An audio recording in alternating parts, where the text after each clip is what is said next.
Ansari Joseph ಅವರನ್ನು ನಮ್ಮ ಒಂದು RCB ಆಕ್ಷನ್ನಲ್ಲಿ ಪರ್ಚೇಸ್ ಮಾಡಿದ್ದೆ. ಸುಮಾರು 11 ಕೋಟಿಯನ್ನು ಕೊಟ್ಟು ನಮ್ಮ ಒಂದು RCB ಪರ್ಚೇಸನ್ನು ಮಾಡಿದೆ. ಮೊದಲಿಗೆ ಒಂದು GTಗೆ ಆಡ್ತಾ ಇದ್ರು, ಈಗ ನಮ್ಮ ಒಂದು RCBಗೆ ಆಡ್ತಾರೆ. ಸುಮಾರು 11 ಕೋಟಿ ಅಂದರೆ ಒಂದು ಬಿಗ್ ಅಮೌಂಟಲ್ಲಿ ನಮ್ಮ ಒಂದು RCBಗೆ ಪರ್ಚೇಸ್ ಆಗಿದ್ದಾರೆ ಒಂದು ಅನ್ಸಾರಿ ಜೋಸೆಫ್ ಅವರು. ಅಷ್ಟು ಬಿಗ್ ಅಮೌಂಟಲ್ಲಿ ಯಾವ ಕಾರಣಕ್ಕಾಗಿ ಒಂದು ಪರ್ಚೇಸ್ ಆದರೂ ಅನ್ನೋದನ್ನ ತಿಳ್ಕೊಂಬರೋಣ. ಅದಕ್ಕಿಂತ ಮುಂಚೆ ಯಾರು ನಮ್ಮ ಯೂಟ್ಯೂಬ್ ಚಾನಲ್ ಸಬ್ಸ್ಕ್ರೈಬ್ ಅಂದರೆ ಇಲ್ಲೇ ಸಬ್ಸ್ಕ್ರೈಬ್ ಮಾಡ್ಕೊಳ್ಳಿ, ಹಾಗೆ ಈ ಒಂದು ವಿಡಿಯೋಗೆ ಲೈಕನ್ನು ಕೊಡಿ. ಹಾಗಾದರೆ ಬನ್ನಿ ಫ್ರೆಂಡ್ಸ್, ತಡ ಮಾಡೋದಕ್ಕೆ ಡೈರೆಕ್ಟಾಗಿ ಟಾಪಿಕ್ಗೆ ಹೋಗೋಣ.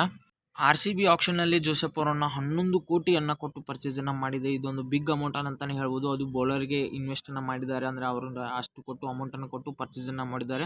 ಅನ್ಸಾರಿ ಜೋಸೆಫ್ ಅವರು ಒಂದು GTಯಲ್ಲಿ ಒಂದು ಇದ್ದಾಗ ಅವರು ಒಳ್ಳೆಯ ಪ್ರದರ್ಶನ ನೀಡಿದ್ರು. ಅದಕ್ಕೋಸ್ಕರನೇ ಒಂದು ಇವರು ಒಳ್ಳೆಯ ಆಟಗಾರ ಹಾಕಿ ಈಗ ಒಂದು T20 ಮ್ಯಾಚ್ನಲ್ಲಿ ಒಂದು ಒಳ್ಳೆಯ ಪ್ರದರ್ಶನ ನೀಡ್ತಾ ಇರೋದ್ರಿಂದ ಅದಕ್ಕೋಸ್ಕರ ನಮ್ಮ ಒಂದು RCB GT ಅಂದರೆ ಮೊದಲಿಗೆ GT ಅವರ ಕಡೆ ಆಡ್ತಾಯಿದ್ರು.